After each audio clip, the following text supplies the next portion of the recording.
¿Qué tal, chicos? ¿Cómo están? Buenos días. La clase del día de hoy les voy a enseñar a hacer otro tipo de método para sumar vectores. En este caso, no solamente vamos a poder sumar vectores, sino también vamos a aprender a restar vectores. Ahora, para poder aprender a sumar y restar vectores, vamos a ver diferentes situaciones. En este caso, poder separar los vectores en componentes rectangulares. Entonces, vamos a iniciar la clase evaluando los componentes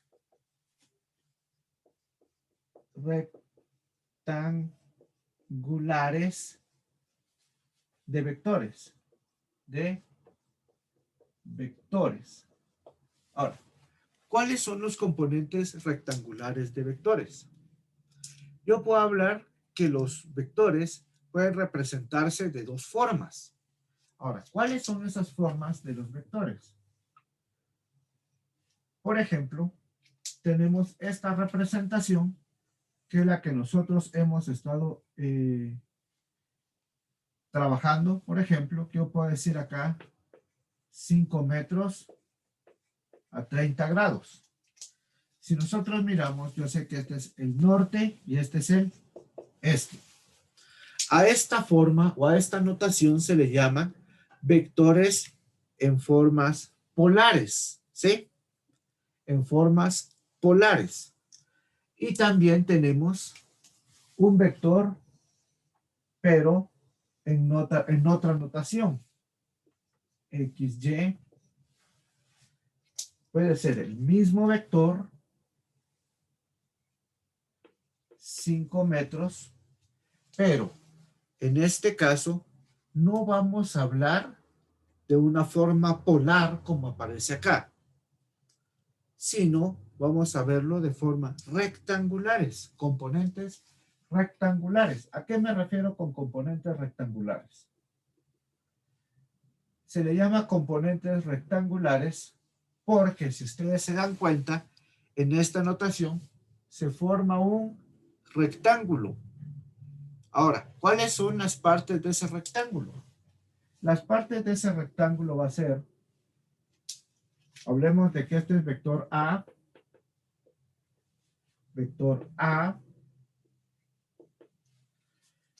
vamos a saber que tenemos una componente del vector A en Y, significa que está sobre el eje Y, y una componente de A en X. Entonces, para poder hacer eso, vamos a aprender primero a sacar componentes rectangulares de un vector. Un vector en su forma polar, o sea, esta forma, me aparece como vector A igual a 5 metros 30 grados al norte del este. Al norte del este. En sus componentes rectangulares, yo sé que el vector A va a ser igual a la componente en X más la componente en Y. Ahora, quiero que se den cuenta de algo.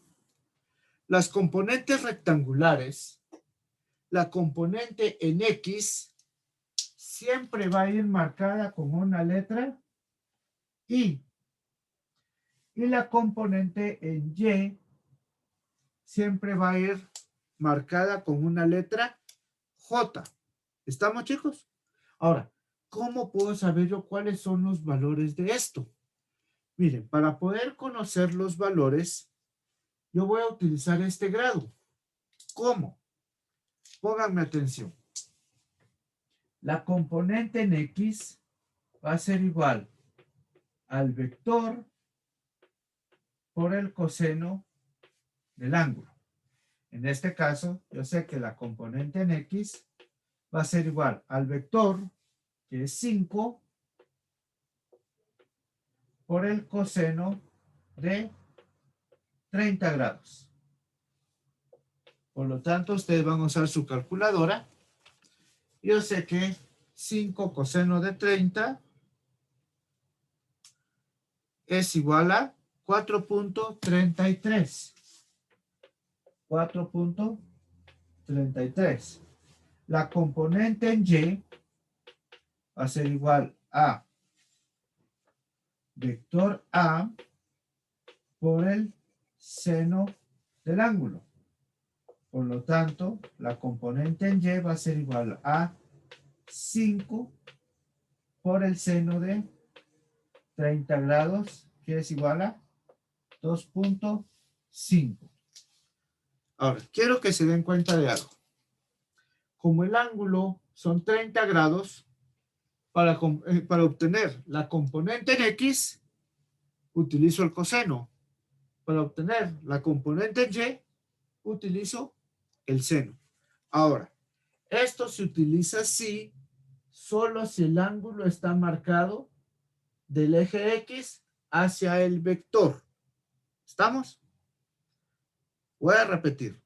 Voy a utilizar esta fórmula y esta fórmula para hallar las componentes tanto de X como de Y cuando el ángulo está medido del eje X, en este caso, del este hacia el vector o del eje horizontal hacia el vector. Entonces, ¿cómo voy a denotar yo mi vector? Mi vector entonces se escribiría como A es igual a componente en X, que es 4.33, 4.33, y recuérdense de la I. La I me dice que es componente en X, más 2.5, como es componente en Y, lleva una J. Y de esta forma nosotros vamos a encontrar las componentes de nuestros vectores. ¿Qué significa esto? Que aquí en el eje X, este tiene un valor de 4.33 y el eje Y tiene un valor de 2.5. ¿Cómo lo pueden comprobar ustedes? Grafiquen y utilicen la regla.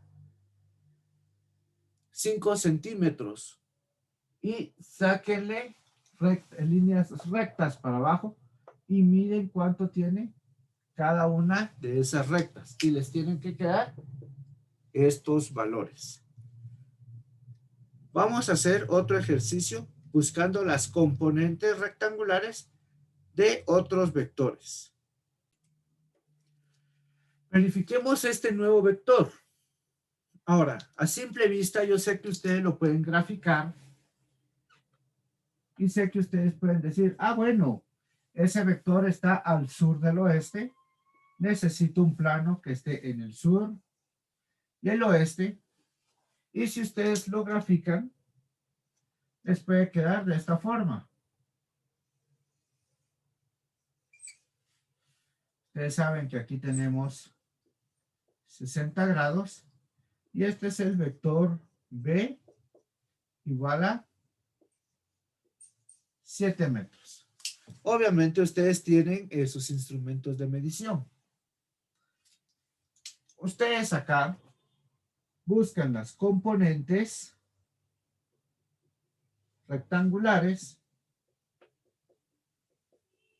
del vector y ustedes saben que la componente horizontal es X y la componente vertical va a ser la componente en Y. Bueno, miremos la regla. Les había dicho que si el vector está medido desde la horizontal hacia el vector, yo puedo utilizar las fórmulas de coseno y de seno. Entonces, ¿cuáles serían las componentes de mi vector? Yo sé que mi vector sería igual a mi vector B es igual a componente en X de mi vector más mi componente en Y de mi vector. ¿Cómo sé cuáles son las componentes? Sencillo, chicos. Sé que la componente en X va a ser igual al valor del vector por el coseno del ángulo. Yo sé que mi vector vale 7 metros por el coseno de 60. Esto en la calculadora sé que es igual a 3.5. Mi componente en Y sé que va a ser igual a la magnitud de mi vector por el seno del ángulo. Es igual a 7 metros por el seno de 60 grados. Y esto sería igual a 7 seno de 60. 6.06. 6.06 metros. ¿Cómo represento mi vector entonces? Yo sé que mi vector va a ser igual a... Quiero que se recuerden de algo, chicos. Ustedes no pueden dejar con estos signos, positivo y positivo. Ahora, ¿por qué? Porque si nosotros recordamos, nuestro plano de coordenadas está dividido en cuadrantes. Cuadrante 1, donde sus signos son más, coma, más. Cuadrante 2, donde sus signos son menos, coma, más. Cuadrante 3, donde los signos son menos, coma, menos. Y el cuadrante 4, donde los signos son más, coma, menos. Ahora, ustedes ya encontraron los valores de las componentes, pero quiero que se den cuenta en algo. ¿En qué cuadrante se encuentra nuestro vector? Si yo lo miro así, yo sé que mi vector acá, cuadrante 1, cuadrante 2, este cuadrante es el cuadrante 3 y este, por lo tanto, sería el cuadrante 4. ¿En dónde se encuentra mi vector? Mi vector se encuentra en el cuadrante 3, donde los signos son menos y menos. Recordemos, chicos, que el signo del lado izquierdo es la componente en X y el signo del lado derecho es la componente en Y. Por lo tanto, yo sé que mi vector B sería igual a componente en X, negativa, menos 3.5 y componente en Y también es negativa. Por lo tanto, menos 6.06 J. Y esto lo podemos escribir así. Metros. Entonces, cuidado, chicos. Cada vez que nosotros pongamos las componentes de nuestros vectores, tenemos que evaluar los signos según el cuadrante donde se encuentre nuestro vector. El vector B se encuentra en el cuadrante 3. Yo sé que los signos del cuadrante 3, X es negativo, Y es negativo. Por lo tanto, la componente en X de mi vector será negativa y la componente en Y de mi vector será también negativa. Espero se haya comprendido esto. Solamente es de separar por cuadrantes y les voy a dejar una tarea que van a entregar el viernes. Pero en la clase voy a volver a explicar el viernes por si tienen alguna duda. ¿Está bueno? Entonces, espero su tarea, espero que se haya comprendido y nos vemos el viernes, chicos. Que Dios los bendiga.